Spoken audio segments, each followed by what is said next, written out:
Well, the French are never going to improve, even if they actually win that little war in Mali. I think the French are slowly becoming the worst snobs in Europe. And it's primarily for political reasons. They can't stand the fact that Britain is actually better, and that America is better, and that America is aligned with Britain. They still feel like it's the 1800s, and that they have something to win, even though they haven't won any war in the last century. So what's this whole French thing about?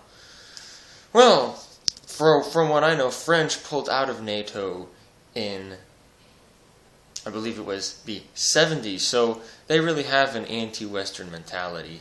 The French always babble socialist things, but actually acknowledging what they actually do. They don't realize that their own people are lazy. And they're very immature about it.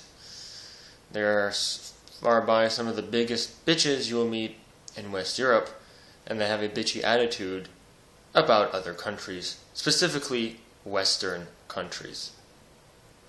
Now, it doesn't mean that I agree with NATO on everything.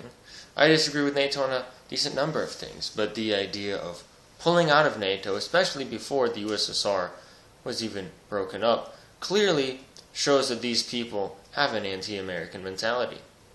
What has France really invented that I might know about? How many inventions come from France? I don't normally hear about anything coming from France, but I can tell you about things that come from the United States, Canada, and Scandinavia, and the Great Britain. So clearly the French, with their usual propaganda of pro-Arab, pro-Palestinian, pro-Islam, anti-American, anti-British, you name it, anti-liberty at this point, let's just sum it up in that one word. These people clearly support those things, and they clearly will never shut up about them. So while you ignorant French kids are boycotting British, Israeli, Hong Kong, and American products, and let's just add South Korean products to it, those countries will be prospering. So good luck believing that your jealousy will in any way make the world a better place.